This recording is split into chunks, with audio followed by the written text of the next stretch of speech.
Varicose వ్యాధితో బాధపడుతున్నారంట. తక్కువ ఖర్చుతో ట్రీట్మెంట్ కావాలి అనుకుంటే ఎవిస్ హాస్పిటల్ని సంప్రదించండి.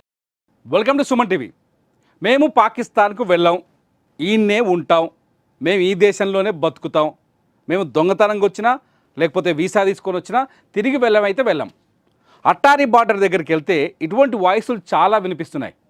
ఎవరైతే పాకిస్తానీలు ఇండియాకు వచ్చి ఇక్కడ స్థిరపడ్డారో వెళ్ళిపోమంటే వెళ్ళిపోవడానికి అసలు నిరాకరిస్తున్నారు.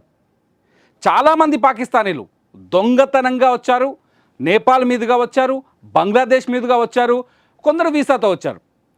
ఇప్పటి వరకు ఉన్న లెక్కల ప్రకారం చూస్తే ఇండియాలో కేవలం 786 మంది పాకిస్తానీలు మాత్రమే వెనక్కి వెళ్ళారు అటారీ బార్డర్ నుంచి.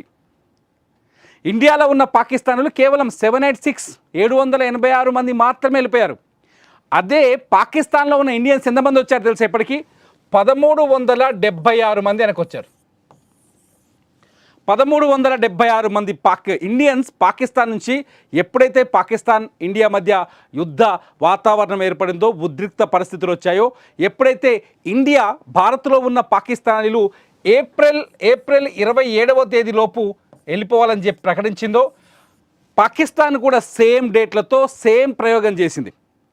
తొందరగా ఈ దేశాన్ని వదిలేసి వెళ్ళిపోవాలి భారతీయులు ఎవరైనా ఉంటే అని చెప్పేసి ఆర్డర్ వేసింది. అయితే ఇండియాలో ఉన్న పాకిస్తానీలు మాత్రం పాకిస్తాన్ వెళ్ళిపోవడానికి భయపడుతున్నారు. భయపడలేదు, బలుపు చూపిస్తున్నారు. వాళ్ళ అయ్యే జాగీర్లాగా ఫీల్ అవుతున్నారు. ఒక లెక్క ప్రకారం, ఒక సర్వే ప్రకారం పాకిస్తాన్ నుంచి 5000 మంది అమ్మాయిలు ఇండియాకు వచ్చి భారతీయుల్ని పెళ్లి చేసుకున్నారంట. 5000 మంది అమ్మాయిలు ఇండియాకు వచ్చి భారతీయుల్ని పెళ్లి చేసుకున్నారు.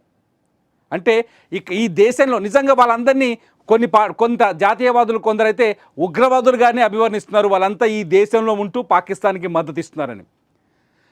వేల మంది లెక్కలేనంత మంది హైదరాబాద్ పాత బస్తీలోకి వెళ్తే, హైదరాబాద్ పాత బస్తీలో ఇవాళకి కూడా, ఇవాళ డేట్ ఏప్రిల్ 30వ తేదీ, నిన్నటికే వైద్య వీసాలపైన వచ్చిన వాళ్ళు కూడా తిరిగి పాకిస్తాన్కి వెళ్ళిపోవాలి. ఒక్కడు ఇక్కడ ఉండకూడదు, ఒక్కడు కూడా ఇక్కడ ఉండడానికి వీల్లేదు. కానీ హైదరాబాద్లో వెళ్ళి వెతకండి, ఇంకా పాకిస్తానీలు కనిపిస్తారు. హైదరాబాద్లో సెర్చ్ చేయండి, పాత బస్తీలో ఇంకా పాకిస్తానీలు కనిపిస్తారు. ముంబై, మహారాష్ట్రలో 107 మంది పాకిస్తానీలు తప్పించుకొని పోయారు. ఇంతవరకు వాళ్ళ అడ్రస్ తెలియదు. అటారీ బార్డర్ దగ్గర లెక్కలేస్తున్నారు. పోతోలు మామూలుగా పోతలేరు.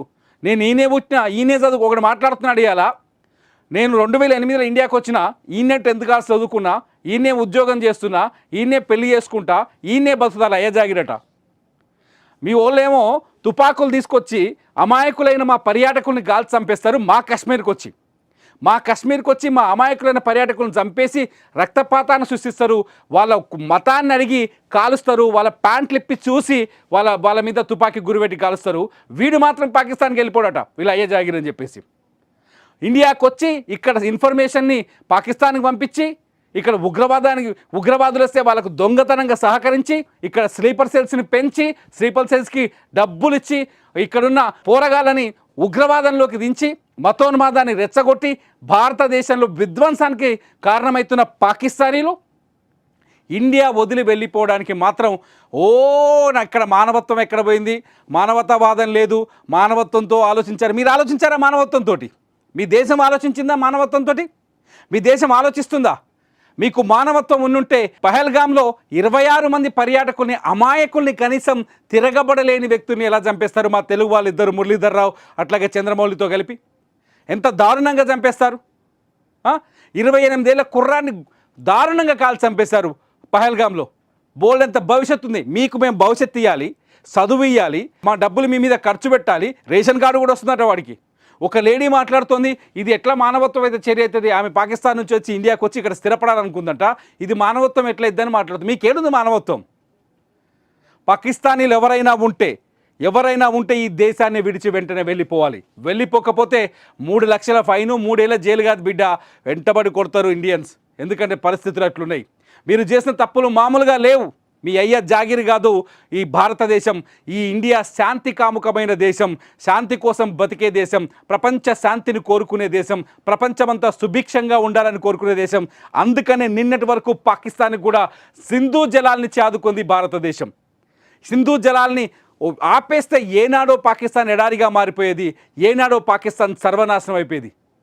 బార్డర్ చుట్టూ ఎల్ఓసి చుట్టూ దొంగ దెబ్బ పాకిస్తాన్ సైన్యం దొంగ కాల్పులు జరుపుతున్నప్పటికీ ఇవాల్టికి ఓపిక్గా ఢిల్లీలో కూర్చొని చూస్తున్నాడు ప్రధాని మోదీ. ఒక్క కను సైగ చేస్తే మసైపోద్ది పాకిస్తాన్. ఇది అబద్ధం కాదు. ఆయుధ సంపత్తి, నావికాదళ సంపత్తి, ఆర్మీ శక్తి, ఎయిర్ ఫోర్స్ శక్తి చూస్తే ఇప్పటికే అర్థమై ఉంటుంది పాకిస్తాన్కి. పాకిస్తాన్ మాత్రమే కాదు, పాకిస్తాన్కి సపోర్ట్ చేసిన దేశాలు కూడా. ఇంకా మీరు ఈ పరిస్థితుల్లో కూడా ఇండియాలో ఉంటే ఎవ్వరూ క్షమించరు, మిమ్మల్ని వదిలిపెట్టరు. మరి మీరేమనుకుంటున్నారు?